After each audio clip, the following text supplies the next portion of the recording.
Hello बच्चों, मेरा नाम डॉक्टर नीतीश शर्मा है। मैं आपका जूलॉजी टीचर हूँ। आज हम लोग लीवर के बारे में डिस्कस करेंगे कि लीवर कैसे काम करता है, लीवर क्या होता है, लीवर से निकलने वाली डक्ट क्या होती है। ठीक है, तो पहले मैं लीवर का एक डायग्राम बनाता हूँ ताकि आपके दिमाग में वो चीज़ें फिट हो जाए।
यहाँ लीवर और पैनक्रियास में दोनों आपको समझा दूंगा। ठीक है, कि लीवर और पैनक्रियास कैसे काम करते हैं।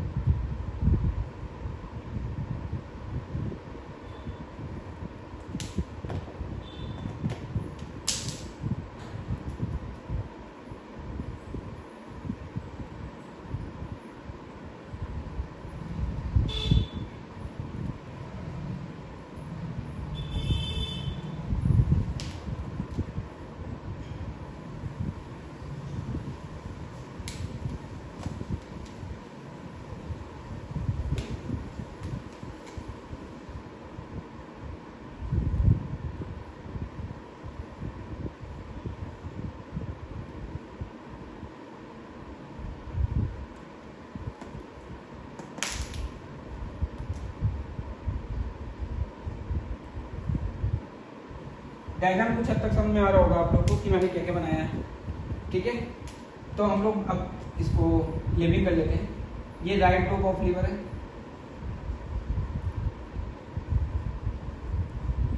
ये लेफ्ट लोब ऑफ लीवर है,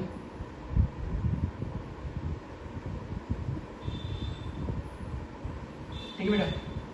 ये जो मैंने यहाँ पे ब्लू कलर से स्ट्रिप बनाई है, ये एक्चुअल में राइट और लेफ्ट लोब को डिवाइड करने वाला लिगामेंट है, that is called the falciform ligament. क्या बोलते हैं इसको? Falciform ligament. ठीक है,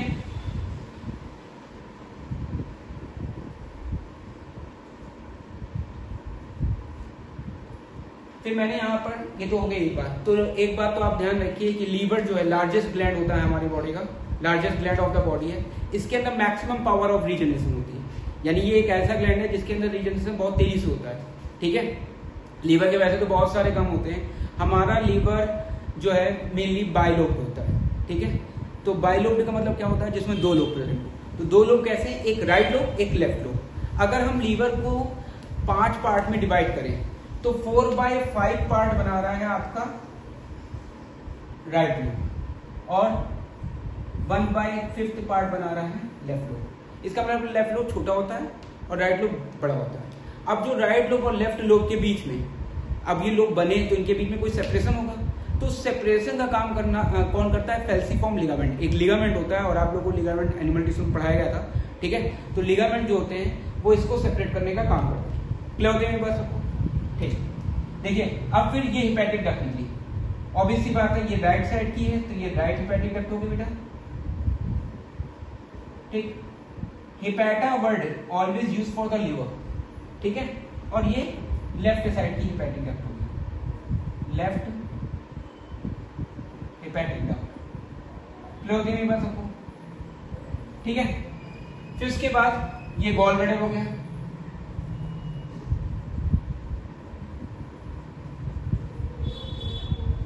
गॉल ब्लैडर। गॉल ब्लैडर से निकलने वाली जो डक्ट होती है उसको बोलते हैं सिस्टिक डक्ट। ठीक है भैया। अब देखो जो राइट हेपेटिक डक्ट और लेफ्ट हेपेटिक डक्ट है वो दोनों जब मिल जाएंगी तो इस डक्ट का नाम क्या हो जाएगा, common. This is the common hepatic duct. मेरी बात समझ में आ रही सबको? जहां डाउट लगे वहां पूछते जाना, ठीक है। कॉमन हेपेटिक डक्ट, ठीक है। अब देखिए तो राइट लोब ऑफ लीवर से राइट हेपेटिक डक्ट निकली, लेफ्ट लोब ऑफ लीवर से लेफ्ट हेपेटिक डक्ट निकली, ठीक है। मिलके क्या बना ली, कॉमन हेपेटिक डक्ट। फिर ये common hepatic duct gall bladder से जो डक्ट निकलती है यानी सिस्टिक डक्ट, उसके साथ मिलके बना लेती है ये common bile duct, common bile duct, ठीक है बेटा।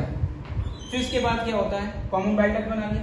अब ये कॉमन बाइल डक्ट की जो ओपनिंग होती है इसको गार्ड करने के लिए यहाँ एक स्फिंक्टर होता है। स्फिंक्टर बने किससे होते हैं, सर्कुलर मसल से।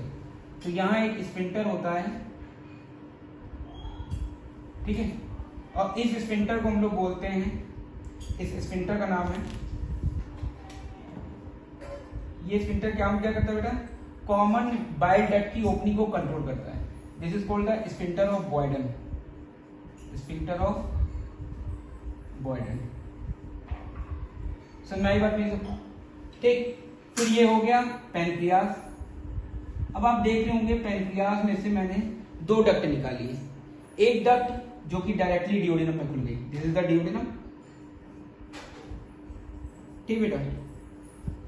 और एक डक्ट जो है डायरेक्टली डिओडिनम में खुल रही है पैनक्रियास की, तो this duct is known as duct of Santorini, ठीक बेटा। ये डक्ट ऑफ सेंटोनी जो होती है फंक्शनलेस होती है, यानी इसका कोई हमारी बॉडी में काम नहीं रहता है, फंक्शनलेस, ठीक। जबकि ये जो है ये मेन डक्ट है, this is called the pancreatic duct, या इसी को हम लोग बोलते हैं डक्ट ऑफ वर्सन। मेरी बात समझ में आई सबको, ठीक है। फिर अब देखिए ये पैनक्रियास हो गया। अब ये देखिए ये कॉमन बाइल डक्ट जब ये पैनक्रियाटिक डक्ट के साथ मिल जाती है तो this will known as hepatopancreatic duct, क्योंकि हेपेटा वर्ड किसके लिए यूज किया था, लीवर के लिए। और पैनक्रियास से निकलने डक्ट कौन सी होगी, मिली पैनक्रियाटिक डक्ट। दोनों मिलकर क्या बना लिया, हेपेटोपैनक्रियाटिक डक्ट। तो ये हो गई हेपेटोपैनक्रियाटिक डक्ट। ये डक्ट बेटा डिओडिनम में ओपन हो रही है, और डिओडिनम में जब ओपन होती है तो अगेन यहां पर एक क्या होता है, स्फिंक्टर। स्फिंक्टर मतलब सर्कुलर मसल। स्फिंक्टर का काम हमेशा क्या होता है, किसी भी ओपनिंग की गार्ड करना, किसी भी ओपनिंग को कंट्रोल करना। उसमें से आ भी जाएगा, इनफ्लक्स भी हो जाएगा, इफ्लक्स भी हो जाएगा, मतलब चीजें अंदर चली भी जाएंगी, बाहर भी आ जाएंगी, ठीक है। और इस यहां पे जो स्फिंक्टर है उस स्फिंक्टर का नाम होता है स्फिंक्टर ऑफ ऑडी। क्या नाम होता है, स्फिंक्टर ऑफ ऑडी, ठीक। और ये देखो यहां पे आते हेपेटोपैनक्रियाटिक डक्ट स्वेल करती है। जब भी कोई डक्ट, कोई भी डक्ट, कॉमन टर्म है, जब भी कोई डक्ट स्वेल करती है तो स्वेल करने पे जो पार्ट बनता है and that is known as the ampulla. क्या बोलते हैं उसको, एम्पुला। तो ampulla is a common term. जब भी कोई डक्ट स्वेल करेगी तो हम उसको क्या बोलेंगे, एम्पुला। और इसका नाम क्या होता है यहां पर, एम्पुला ऑफ वेटर, ठीक। तो this is all about the pancreas and related to the liver and gall bladder, ठीक। आई होप कि आप लोगों को समझ में आ रहा होगा। एक बार फटाफट रिवीजन करते हैं, ठीक है, कि हमारा लिवर बाय लोब है, एक राइट साइड का एक लेफ्ट साइड का। राइट साइड और लेफ्ट साइड के लोब को, लिवर के लोब को डिवाइड करने के लिए जो लिगामेंट होता है उस लिगामेंट का नाम क्या है, फैल्सिफॉर्म लिगामेंट। क्लियर है मेरी बात सबको, ठीक। इस फैल्सिफॉर्म लिगामेंट ने राइट लोब को लेफ्ट लोब से अलग कर दिया है। फिर यहां पर राइट लोब से निकलने वाली जो डक्ट है उसको बोलते हैं राइट हेपेटिक डक्ट, क्योंकि हेपेटा वर्ड किसके लिए यूज करते हैं हम लोग, लीवर के लिए। तो ये राइट हेपेटिक डक्ट होगी जो राइट साइड से बाइल जूस को लेके आ रही होगी, एक लेफ्ट हेपेटिक डक्ट होगी जो लेफ्ट साइड से बाइल जूस को ला रही होगी, और फिर ये कॉमन हेपेटिक डक्ट बन गई। लेफ्ट और राइट दोनों मिलकर क्या बन गई, कॉमन हेपेटिक डक्ट। ये common hepatic duct gall bladder से निकलने वाली सिस्टिक डक्ट से जब मिलती है तो क्या बना लेती है, कॉमन बाइल डक्ट। ठीक है भैया, कॉमन बाइल डक्ट जो होती है ना, उसकी ओपनिंग को कंट्रोल करने के लिए एक स्फिंक्टर होता है जो कि फॉर्म होता है सर्कुलर मसल से, and that is called the sphincter of बॉयडन। बात समझ आ रही है सबको? ठीक भैया। फिर उसके बाद पेनक्रियाज को जब हमने देखा तो पेनक्रियाज में दो डक्ट थी, एक डक्ट जो मेन थी जिसको हमने बोला पेनक्रियाटिक डक्ट या डक्ट ऑफ बर्सन।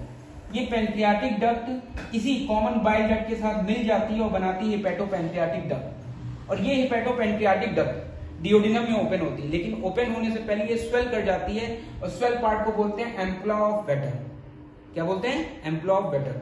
ठीक है। और इस हेपेटोपेनक्रियाटिक डक्ट की ओपनिंग को कंट्रोल करने के लिए क्या लगा है, स्फिंक्टर ऑफ बॉडी। समझ में आ रही बात सबको मेरी? तो ये सारी बातें हो गई लीवर से रिलेटेड। ठीक है। अब दूसरा टॉपिक हम लोग पढ़ेंगे conducting system of heart.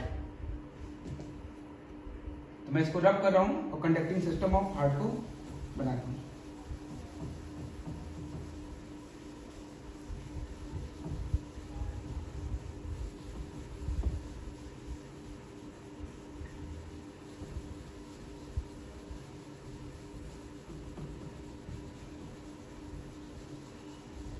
Conducting system of heart बहुत इजी होता है। एज यू नो कि हमारा हार्ट कैसा होता है, मायोजेनिक। देखो हार्ट दो तरह के होते हैं बेटा, एक होता है मायोजेनिक हार्ट और एक होता है न्यूरोजेनिक हार्ट। मायोजेनिक हार्ट, मायो का मतलब होता है मसल्स। अगर कार्डियक मसल, कुछ स्पेशलाइज्ड कार्डियक मसल होती हैं, वो क्लम करके एक नोड बना लेती है। ठीक है। और वो नोड जो है अगर एबल है, अगर वो कर सकता है क्या चीज, नर्व इंपल्स को प्रोड्यूस, तो ऐसे हार्ट को बोलते हैं मायोजेनिक हार्ट। ठीक है। और एक होता है न्यूरोजेनिक हार्ट। न्यूरोजेनिक हार्ट में हार्ट खुद से अपनी जो है हार्ट बीट को प्रोड्यूस नहीं कर सकता, इसीलिए जो ट्रांसप्लांटेशन होता है, ऑर्गन ट्रांसप्लांटेशन, तो आपको मालूम होगा कि हमारे हार्ट का भी ट्रांसप्लांटेशन होता है। तो इसका मतलब हार्ट को अगर काट के हटा दिया जाए तब भी वो धड़क रहा है, तब भी वो बीट कर रहा है। तो बीटिंग किस वजह से? क्योंकि वो खुद से अपनी बीटिंग को कंट्रोल कर सकता है, लेकिन वो बीट कैसी रहेगी, नॉर्मल हार्ट बीट। और हमारी नॉर्मल हार्ट बीट कितनी होती है, 70 से लेके 75 टाइम्स पर मिनट। ऑन एवरेज लेके चले तो कितनी, 72 टाइम्स पर मिनट। ठीक है।